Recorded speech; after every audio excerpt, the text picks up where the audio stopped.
Okay, so if you are someone who's wanting to live abroad, travel the world, you're always assessing different cities and places to live in as a digital nomad or entrepreneur. So for every city that I live in, I always do a day in the life and a cost of living. So in this video, we're going to be doing a cost of living for a month in Athens, Greece.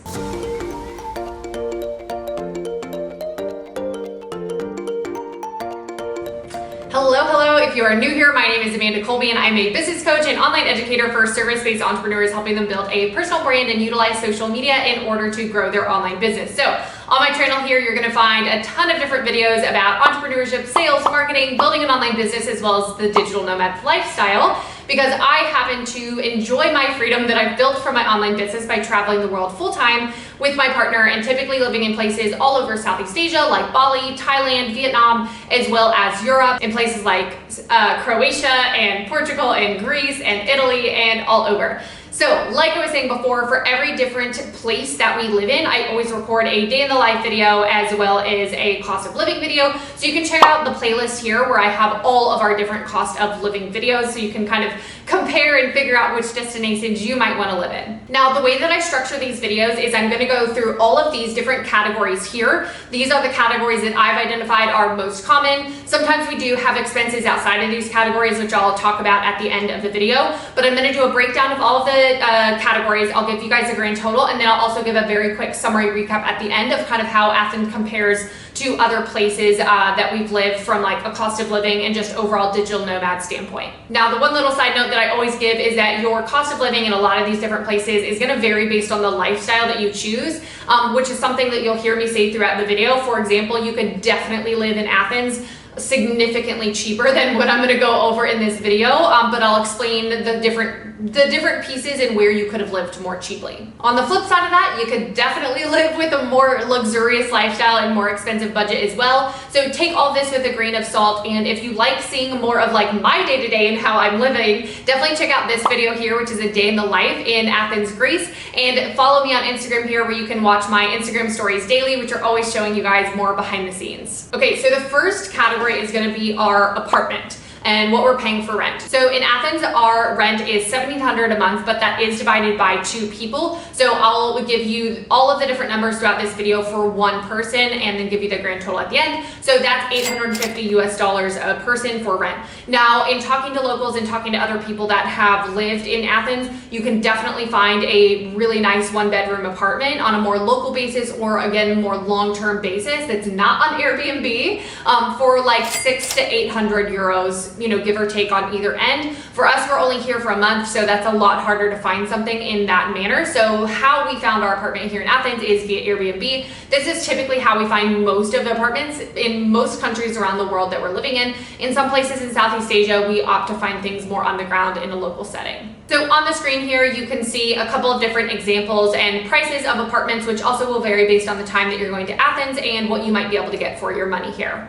Now, the other question that I get asked a lot when figuring out how to find your apartment is what areas of different cities you should live in. So I definitely recommend doing your research. We always write blog posts as well about all the different cities that I live in, which will always be linked in the description below, where we go into more detail as well and give you guys different screenshots of where to live, cost of living, all that stuff recapped in a blog post if you prefer to look at that.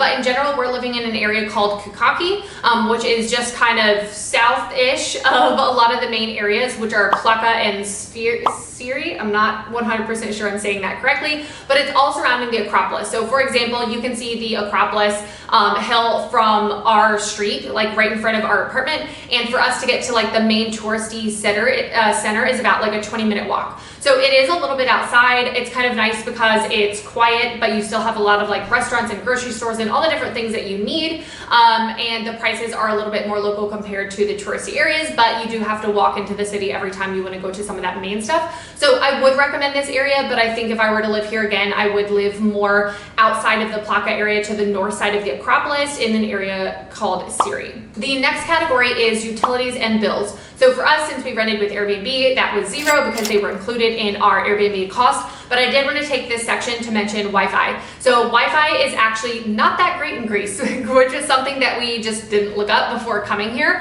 So it's actually known as one of the worst Wi-Fi networks in Europe, but I do believe that they're starting to put some things in. Someone was telling us to improve that. With that being said, we have been able to work, do Zoom calls, all that stuff while living here. It's just been a little like in and out sometimes. So I'm trying to upload some files. That is how long it is telling me to upload. That's insane. And as you can see on the screen here, at certain points, the speeds have been absolutely abysmal. So in particular, like upload speeds and uploading videos has been really, really difficult while living here. But like I said, it has not been impossible.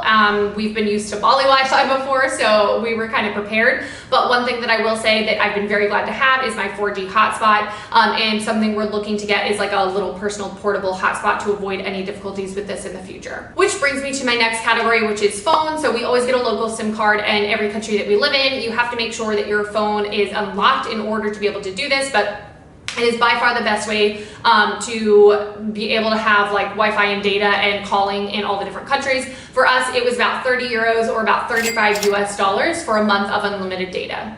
And we got our data via Vodafone.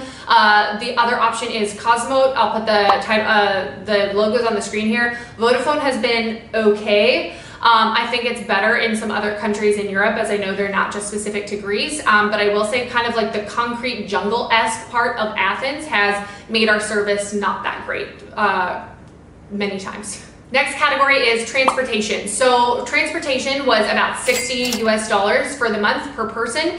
So this was a little bit high, but we did have to pay for a taxi to the airport for like a weekend trip that we were doing. That was probably like about $20 each or so, which contributed to that. In general, Athens is a pretty walkable city. Most places we walk. Like I said, it is summertime, so it's very hot, which is the only reason we've actually taken taxis otherwise. But we are able to like walk into the city center and it's about, you know, a 20-minute walk. Otherwise, we're just walking to different restaurants and stuff in our neighborhood, and it's very, very doable. There isn't really a bunch of public transportation in Athens, so the other way that you would get around is via taxis or Uber. So the different times that we've needed something, we've just gotten an Uber, and as long as you're kind of going nearby in the city, it's been about 4 to 7 euros. Okay, next category is food out. So this category is, you know, us actually going out to restaurants, not cooking at home, which is something that we do quite often. I would say this is probably one of the biggest categories that you could very easily cut down on, but for us, this is what we are comfortable. When it's late, we don't want to cook dinner, so we eat out quite a lot.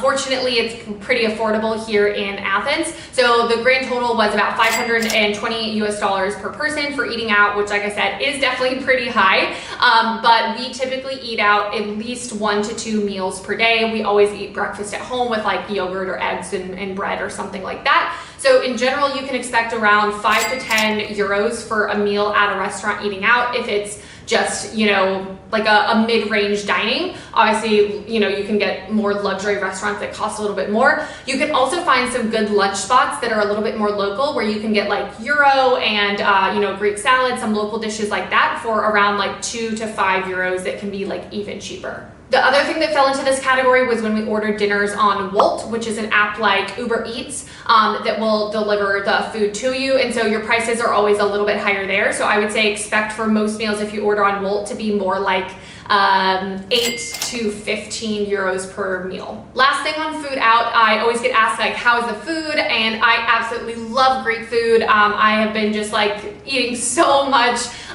gyros and Greek salads and all of this stuff. So I definitely have not tried all of the Greek food out there, but one thing that I do appreciate in Athens is that they do have a good variety of food. So we've been eating like Thai food, Indian food, Vietnamese food. We've seen burger places. So there seems to be some good variety, because if you're living here, you're not going to eat Greek food for every meal. Next category is coffee. And yes, we make coffee its own category, because for us, in every place we live, we always spend a healthy budget on coffee. For us, it's something that's really important and that we just really enjoy tasting all the different types of coffee in different cultures. Zach, also, who is my partner, is very, very into specialty coffee. He used to like roast his own coffee, be very into that specialty world. So he really enjoys this as well. So for us, we buy coffee out pretty much every single day, sometimes two if we're feeling like treating ourselves. Luckily, they're very, very affordable. It's typically between 150 euro to about 2 euros. There are some places more in the touristy area it will get more expensive, between 3 and 5 euros, but for us in our local neighborhood, it's typically around like euro 80 for our coffees. Now, I have to tell you, you have to try Freddo Cappuccino and Freddo Espresso, which are very, very popular coffees here in Greece. I don't even know if you can get them anywhere else. Y'all, they are life-changing. So every single morning we take a morning walk to our local coffee shop and get coffee there. Next category is alcohol. So if you follow us on social media, we don't really drink a ton. We will have like a bottle of wine or something, you know, depending on where we're at, but we don't really go out for drinks. So for us, this was actually a 0 category. We did actually meet some friends and go out to dinner, and we had a drink with our dinner, but I just included that in like our food out costs for the sake of this summary. But in general, beers are pretty cheap. Wine is typically like about 4 to 6 euro per glass, and cocktails can range anywhere from like 5 to 15 euros per glass, just depending on, per glass, depending on where you're getting it from. Next category is groceries. So my grand total was $134 per person on groceries. So like I said, we spend a lot of our money eating out, so we don't really have a huge expense for groceries, but we did buy groceries when we first moved in, like trash bags and toilet paper, and we bought like a laundry rack. We bought different things for the house that we just kind of like needed. So that went into this category, and then we have bought like breakfast foods to eat breakfast, some popcorn and snacks like that. And then the biggest thing that is this category is the market. So every Friday morning in our neighborhood, there is a market out on the streets, as you can see on the screen here, and they have so much good fresh produce and vegetables and honey and like all of this good stuff, and it is so cheap. So as you can see here, we were able to get all of these fruits and veggies for less than 10 euros. So this is something that I definitely recommend doing because there's a lot of different fresh fruit markets all around Athens. Next category is gym. So both my partner Zach and I love working out. It's something that is definitely hard being a digital nomad and traveling in all these different places because you don't always have a reliable gym, you know, everywhere that you live. Luckily, we did find some good gyms here in Athens, like in our neighborhood, because for us, we needed it to be close by to be able to walk to the gym if we're going to be going every day. So I found a gym that actually specializes in HIIT classes, which is super fun because that's my favorite way to work out, and it was 5 euros per class. And Zach found another gym that was more just like walk in and lift some weights, a little bit of simple, but it was everything that you need if you just want to lift weights. And that also happened to be 5 euros per entry. So it was interesting that neither of these gyms or any of the other gyms we looked up had monthly memberships. It may have just been the gyms that we were looking into, but it seemed pretty consistent that it was about 5 euros per session or class that you're going to be taking. So our grand total, in a very embarrassing amount, is 5 euros per person. We only worked out one time this month. It was a really bad month. We're not going to talk about it, but hey, I'm being honest with you guys. Okay, we've got 2 more categories. So the next category is co-working. So this is also not always relevant everywhere that we live, but there did happen to be a co-working space here in Athens with the chain Selena, which is a chain that you can look out for in a lot of South America, Central America, and European cities. So we didn't actually get like a monthly pass with them because we weren't really sure how much we were going to work there, but I did end up spending about $84 on some different day passes here and there, and it was a really nice way to be able to like get out of my house, go somewhere else. The unfortunate part was Selena was like a 30+ minute walk from our apartment, so that's where most of our transportation costs ended up coming in because we got tired of walking in the heat. But looking for a local co-working space in all the different cities you're living is going to be important, or cafe culture. So I will quickly mention that cafe culture here is not bad. There's definitely like some really cute different coffee shops and cafes and places to work and just sit. I will say I didn't see a ton of people on laptops in different cafes, but we did go to 1 or 2 where we were able to sit and no one minded that we were there. And, you know, we're always mindful to keep buying coffees if we're going to stay there all day. But it was nice to have a co-working space to go to. Okay, and then the last category is entertainment. So this can obviously be a lot of different things. This might include going to the movies, you know, doing something local like in the city. So for us this month, like some things that we did was we went and saw the Acropolis and a couple different museums. So, you know, that was included. And then you could take like a ferry to the islands here from Athens. You might take a weekend trip and buy a flight like to Santorini. So we did happen to do a couple weekend trips and things like that. We did a big trip to Santorini, and none of those costs are included in here because it was a pretty hefty different venture. But for us, we spent about $300 on different types of travel and museum tickets and things like that. That's definitely a little bit expensive, but this is a category that I don't include in the grand total because I think it's so varied per person. So drumroll, grand total for one person for 1 month living in Athens, Greece was $1,748 US. For a couple living here, it was about $3,500 US. So as promised, I wanted to give you a little bit of context to this. We definitely spent more money on an apartment than is needed, and that's literally almost half of your budget, so you could cut down costs significantly there. For us though, working, it's really important for our apartment to have a desk and multiple workspaces because we don't want to have to rely on co-working spaces or cafes. The other category where you could cut down significantly is eating food out if you're willing to cook more food at home. For us, it's just, we don't have a lot of time working, so often, and we also really enjoy eating out. So that's how we kind of choose to spend our money. But overall, I found Athens to be very, very affordable, especially for a big European city. And I do really like it. As a city, I think it's quaint. I've heard a lot of people not like Athens. We really did like it. It is very hot in the summer, so I probably wouldn't come back in the heat of the summer again.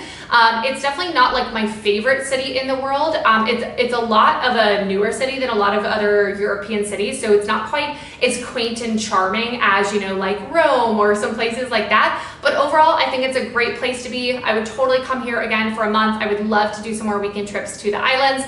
And I think that other than the Wi-Fi, that was probably our biggest caveat as far as actually being an entrepreneur living here. But it was doable, and I think that Athens is a good option for your next destination. Thank you guys so much for watching. If you have any other categories that you'd like me to continually break down in these videos, definitely comment below. If you've been to Athens and had an experience as well, I'd love to hear from you. I always like seeing where all of my different followers and audience members are around the world, and I hope that you're getting excited to plan your next destination to live from. Also, don't forget to check out my video here, which is a day in the life in Athens, Greece, where you can see a little bit less of the numbers and a little bit more of like the fun day-to-day stuff that it would be like living here. And you can check out all of my other videos of day in the life and cost of living videos here. Don't forget to like and subscribe to help us creating all of this content for you, and check out some of our other videos here where I go over all of the different stuff of building your online business, marketing, sales, and the digital nomad lifestyle.